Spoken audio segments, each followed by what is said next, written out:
Rio, um passeio pela história, com Milton Teixeira.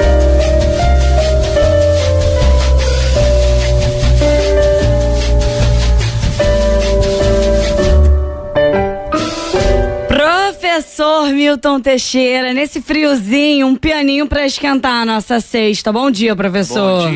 Bom dia, gatinha, bom dia, dona, bom dia, Zé do Zap, que tá em reunião. Olá, professor. Professor. Um prazer estar aqui, queridos ouvintes da Band. Hoje a gente vai falar de um local especial, principalmente para torcedores. Sim, claro. Maracanã, né? Exatamente, né? No dia 16 completará 75 anos. Você sabe bem que a Band podia fazer uma celebração especial no Maracanã, já com times ali, fazendo um festejo. Maracanã tem uma história curiosa. Aliás, dia 16 de junho de 1938, o Brasil era o terceiro lugar na Copa do Mundo da França. E, na ocasião, Jules Rimet pensava em tirar a Copa da Europa, levá-la para as Américas de alguma forma.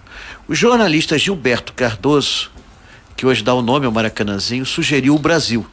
Jules Rimet ficou contentíssimo. E só depois é que foi consultado o presidente Getúlio Vargas, aqui do Brasil. Getúlio era esperto, né? Claro, aceitou. A Copa de 1942 seria no Brasil. Mas aí a Segunda Guerra melou tudo. Em 46 decidiu-se que a Copa de 50 seria aqui. Então começou-se a política para a construção de um estádio. Queriam que ele fosse na Barra. Ari Barroso combateu o estádio na Barra, disse que era muito distante, todo mundo ia morrer de malária. Olha só que loucura.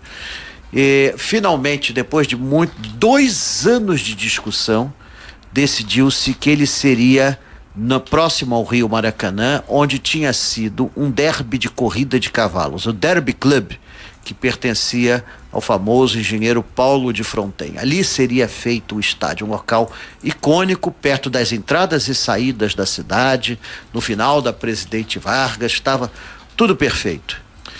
Mas o atraso de 2 anos, nossa, em 22 meses apenas o Maracanã foi construído, com mais de 10 equipes em turnos de 3 turnos por dia, de 8 horas cada um. O Maracanã consumiu recursos incríveis. O primeiro projeto não foi aceito, que era do Oscar Niemeyer, que era um estádio embutido no chão. Na época não tinha como drenar, aquilo viraria uma lagoa. Seria bom para esportes náuticos.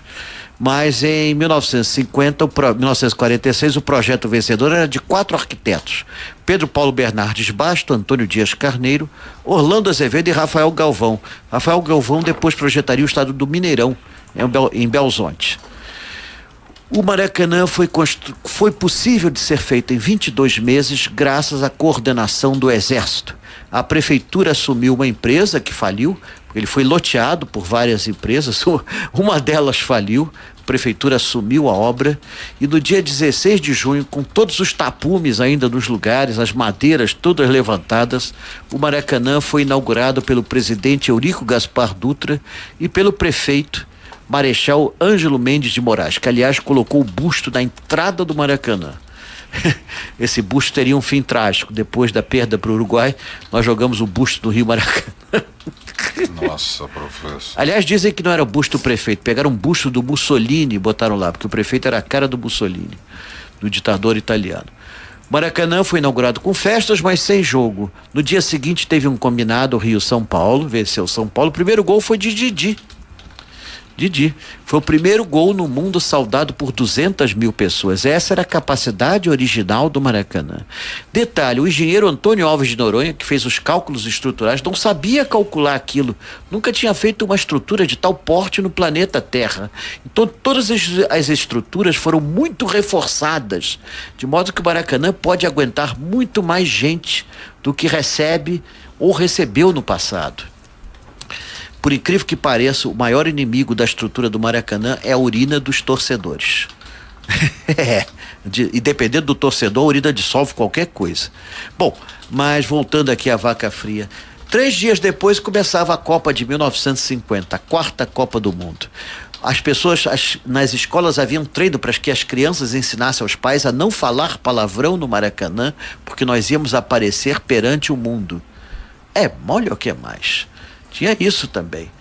E o Brasil saiu-se bem, apesar de termos tido um empate em São Paulo, nós vencemos todas as partidas com larga folga. Íamos enfrentar o Uruguai, que já tinha sido campeão em 1930. Nós só precisávamos empatar com o Uruguai.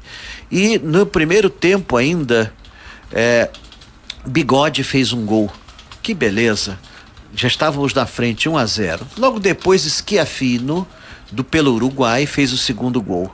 Mas ainda seríamos campeão. Todo mundo já estava festejando, mas aos 33 do segundo tempo, Gigia faz o gol do lado esquerdo do Maracanã, até hoje considerado o lado do azar. Fez-se um silêncio sepulcral. Todos que estavam presentes, e meu pai também, dizia que você ouvia o voar dos insetos. Porque ninguém abria a boca. Todo mundo relata esse silêncio assim, sepulcral, exatamente. E que durou o dia seguinte. Tinha gente que levou bolo para celebrar, o bolo ficou lá, levaram presentes para os jogadores, presentes foram jogados lá. Foi algo assim inaceitável.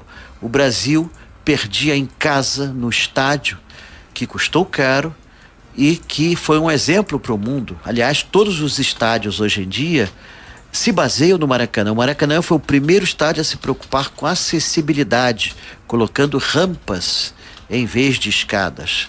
Então, só que a capacidade era demasiada. Felizmente, como Deus é brasileiro, e é mesmo, nunca houve uma grande emergência no Maracanã. Não haveria como evacuar o estádio.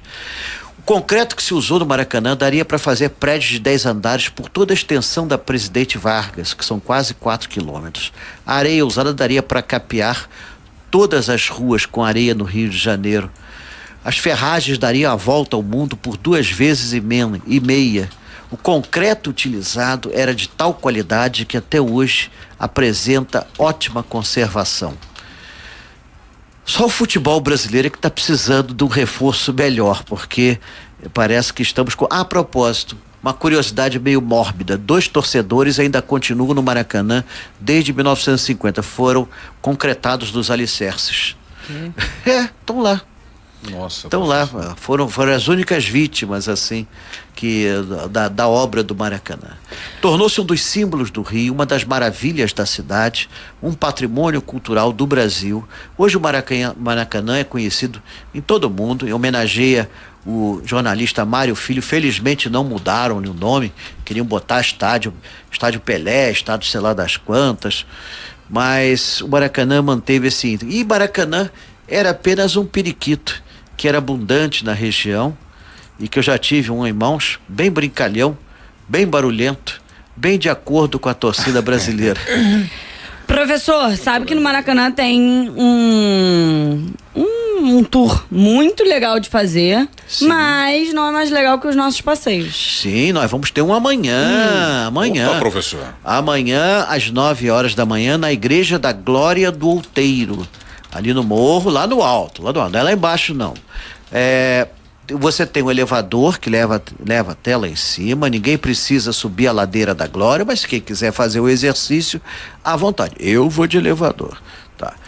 A igreja abre exatamente às 9 horas, eles são incrivelmente pontuais, é uma igreja linda, maravilhosa, e depois vamos no Memorial Getúlio Vargas, conhecer um pouco da obra desse grande político brasileiro, que regeu o Brasil por mais de 20 anos e transformou num Brasil moderno, pegou um Brasil agrícola e transformou num Brasil moderno, industrializado. Dia 22 vamos ter Ilha Fiscal, Dom Pedro II irá à Ilha Fiscal. Propósito, a Marinha gostou tanto da apresentação que querem que seja 2 vezes por mês. Que ótimo. Já marcaram em julho 2 visitas comigo à Ilha Fiscal. E no dia 28 vamos fazer a Ilha das Cobras, a oferta do Corpo de Fuzileiros Navais. Às 10 horas nós vamos sair ali do Museu Naval, na Rua Dom Manuel, em veículos próprios da Marinha, que nos levarão até a Ilha das Cobras e nós percorreremos o museu e diversas instalações. Portanto, temos muito passeio. Temos amanhã, vamos ter de domingo que vem, que é domingo na Ilha Fiscal. Sim. Acho que é 15, Não, domingo que vem, professor. 22. 22. 22, desculpa. 15 é agora, é.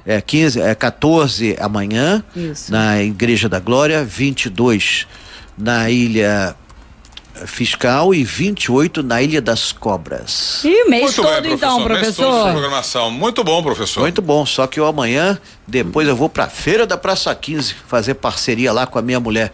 Vamos vender antiguidades. Muito bom, professor. Eu vou estar à venda, viu? Tô na parte de saldos. Professor, um beijo pra você. Obrigado, bom final de semana, professor. Obrigado.